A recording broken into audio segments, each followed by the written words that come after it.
ओम नमो भगवते वासुदेवाय। सभी भक्तों को जय श्री राधे कृष्ण।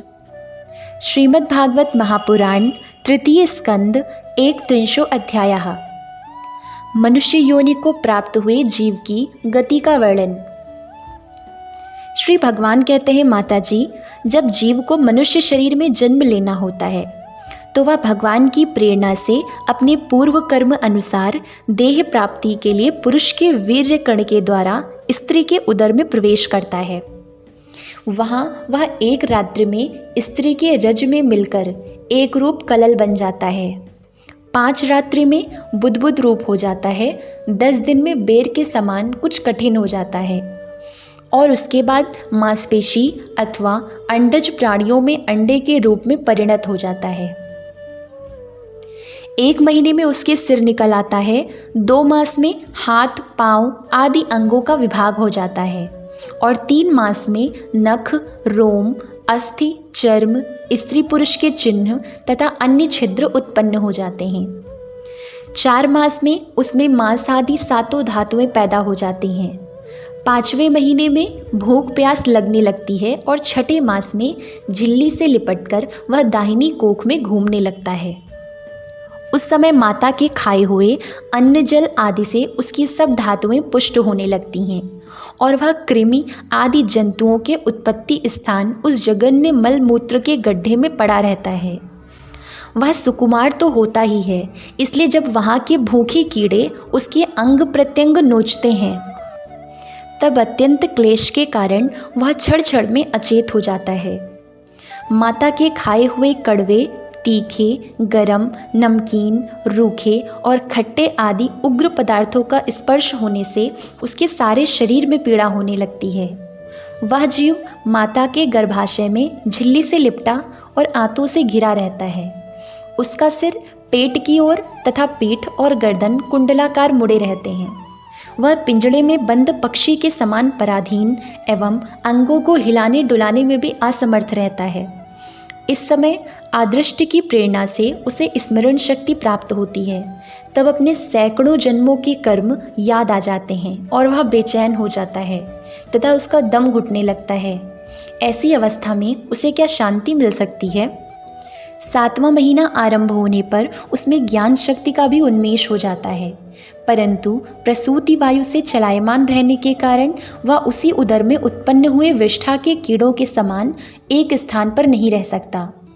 तब सप्त धातु में स्थूल शरीर से बंधा हुआ वे देहात्मदर्शी जीव अत्यंत भयभीत होकर दीन वाणी से कृपा याचना करता हुआ हाथ जोड़कर उस प्रभु की स्तुति करता है जिसने उसे माता के गर्भ में डाला है। जीव कहता है, मैं बड़ा अधम हूँ। भगवान ने मुझे जो इस प्रकार की गति दिखाई है वह मेरे योग्य ही है। वे अपनी शरण में आए हुए इस नश्वर जगत की रक्षा के लिए ही अनेक प्रकार के रूप धारण करते हैं, अतः मैं भी भूतल पर विचरण करने वाले उन्हीं के निर्भय चरणारविंदों की शरण लेता हूँ।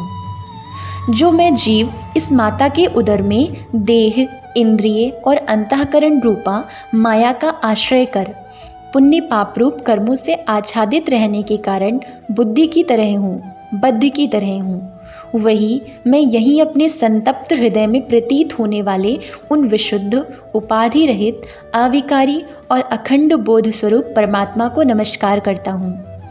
मैं वस्तुतः शरीर आदि से रहित असंग होने पर भी देखने में 5 भौतिक शरीर से संबद्ध हूँ और इसीलिए इंद्रिय, गुण, शब्द आदि विषय और चिदाभास अहंकार रूप जान पड़ता हूँ। अतः इस शरीर आदि के आवरण से जिनकी महिमा कुंठित नहीं हुई है, उन प्रकृति और पुरुष के नियंता, सर्वज्ञ, विद्याशक्ति संपन्न परम पुरुष की मैं वंदना करता हूँ।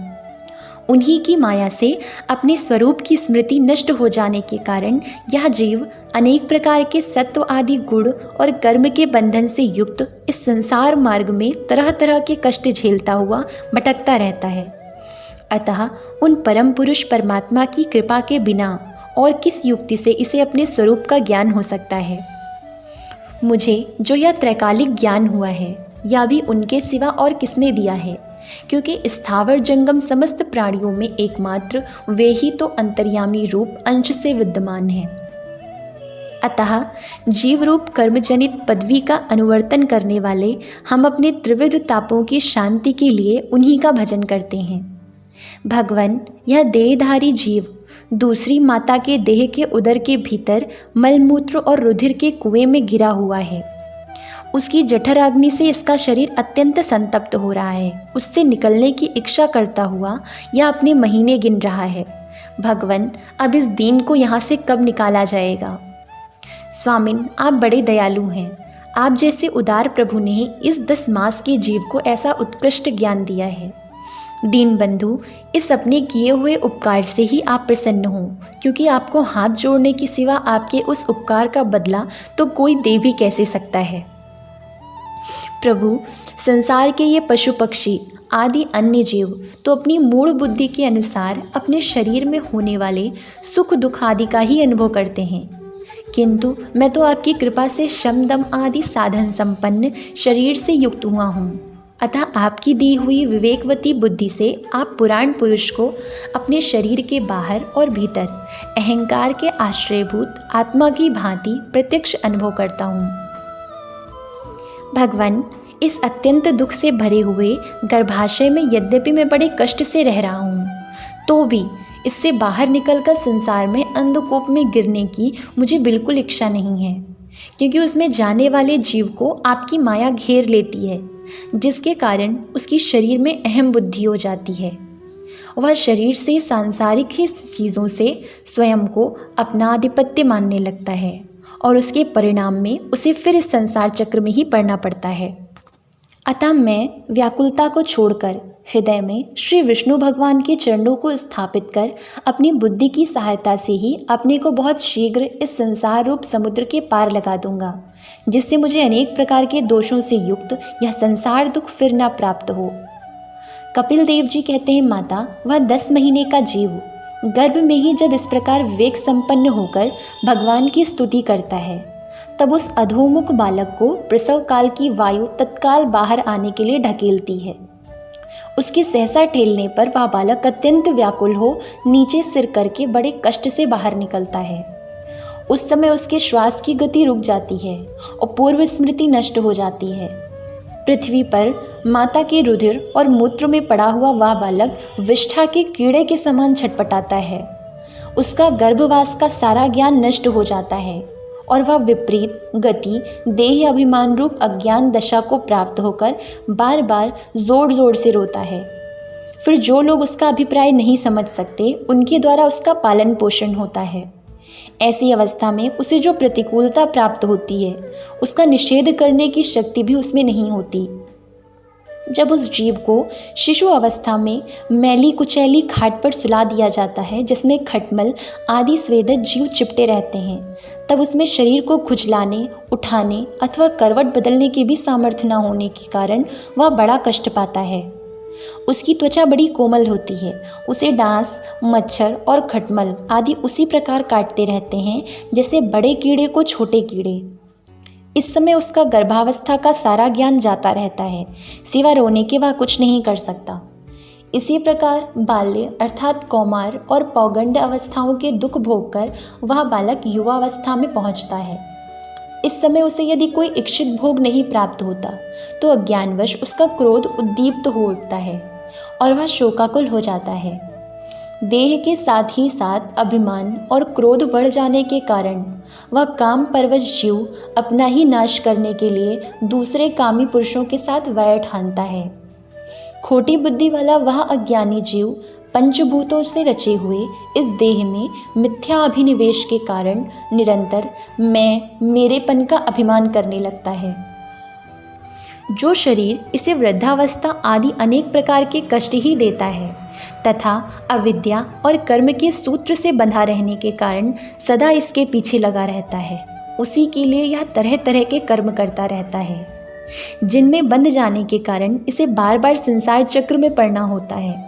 सन्मार्ग में चलते हुए यदि इसका किन्हीं जीवा और उपस्थेंद्रिय के भोगों में लगे हुए विषयी पुरुषों से समागम हो जाता है और यह उनमें आस्था करके उन्हीं का अनुगमन करने पड़ता है, तो पहले के समान ही फिर नार की योनियों में पड़ता है। जिनके संग से इसके सत्य, शौच, बाहर भीतर की पवित्रता, दया, वाणी का संयम, बुद्धि, धन, संपत्ति, लज्जा, यश, क्षमा, मन और इंद्रियों का संयम तथा ऐश्वर्य आदि सभी सद्गुण नष्ट हो जाते हैं। उन अत्यंत शोचनीय स्त्रियों की क्रीड़ा मार्ग, अशांत, मूढ़ और देहात्मदर्शी असत पुरुषों का संग कभी नहीं करना चाहिए, क्योंकि इस जीव को किसी और का संग करने से ऐसा मोह और बंधन नहीं होता जैसा स्त्री और स्त्रियों के संगियों का संग करने से होता है। एक बार अपनी पुत्री सरस्वती को देखकर ब्रह्मा जी भी उसके रूप लावण्य से मोहित हो गए थे और उसके मृगी रूप होकर भागने पर उसके पीछे निर्लज्जता पूर्वक मृग रूप होकर दौड़ने लगे। उन्हीं ब्रह्मा जी ने मरीचि आदि प्रजापतियों की तथा मरीचि आदि ने कश्यप आदि की और कश्यप आदि ने देव, मनुष्य आदि प्राणियों की सृष्टि की। अतः इनमें एक ऋषि प्रवर नारायण को छोड़कर ऐसा कौन पुरुष हो सकता है जिसकी बुद्धि स्त्री रूपणी माया से मोहित ना हो। अहो, मेरी इस स्त्री रूपणी माया का बल तो देखो, जो अपने भ्रकुटी विलास मात्र से बड़े बड़े दिग्विजयी वीरों को पैरों से कुचल देती है।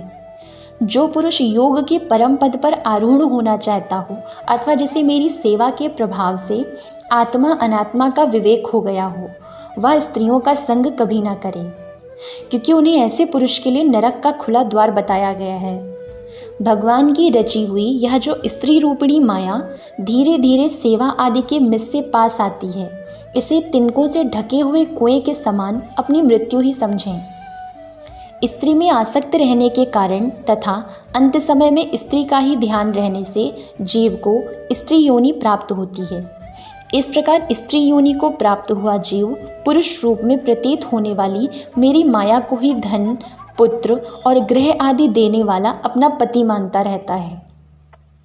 सो जिस प्रकार व्याधे का ज्ञान कानों को प्रिय लगने पर भी बेचारे भोले भाले पशु पक्षियों को फंसाकर उनके नाश का ही कारण होता है, उसी प्रकार उन पुत्र, पति और गृह आदि को विधाता की निश्चित की हुई अपनी मृत्यु ही जाने। देवी जीव की उपाधिभूत लिंग देह के द्वारा पुरुष एक लोक से दूसरे लोक में जाता है और अपने प्रारब्ध कर्मों को भोगता हुआ निरंतर अन्य देहों की प्राप्ति के लिए दूसरे कर्म करता रहता है। जीव का उपाधि रूप लिंग शरीर तो मोक्ष पर्यंत उसके साथ रहता है तथा भूत, इंद्रिय और मन का कार्य रूप स्थूल शरीर इसका भोगाधिष्ठान है। इन दोनों का परस्पर संगठित होकर कार्य न करना ही प्राणी की मृत्यु है और दोनों का साथ साथ प्रकट होना जन्म कहलाता है। पदार्थों की उपलब्धि के स्थान रूप इस स्थूल शरीर में जब उनको ग्रहण करने की योग्यता नहीं रहती, यह उसका मरण है और यह स्थूल शरीर ही मैं हूँ, इस अभिमान के साथ उसे देखना उसका जन्म है। नेत्रों में जब किसी दोष के कारण रूप आदि को देखने की योग्यता नहीं रहती, तभी उनमें रहने वाली चक्षु इंद्रिय भी रूप देखने में असमर्थ हो जाती है, और जब नेत्र और उनमें रहने वाली इंद्रिय दोनों ही रूप देखने में असमर्थ हो जाते हैं, तभी इन दोनों के साक्षी जीव में भी वह योग्यता नहीं रहती। अतः मुमुक्ष पुरुष को मरण आदि से भय, दीनता अथवा मोह नहीं होना चाहिए। उसे जीव के स्वरूप को जानकर धैर्यपूर्वक निसंग भाव से विचरना चाहिए तथा इस मायामय संसार में योग वैराग्य युक्त सम्यक ज्ञानमयी बुद्धि से शरीर को निक्षेप धरोहर की भांति रखकर उसके प्रति अनासक्त रहते हुए विचरण करना चाहिए।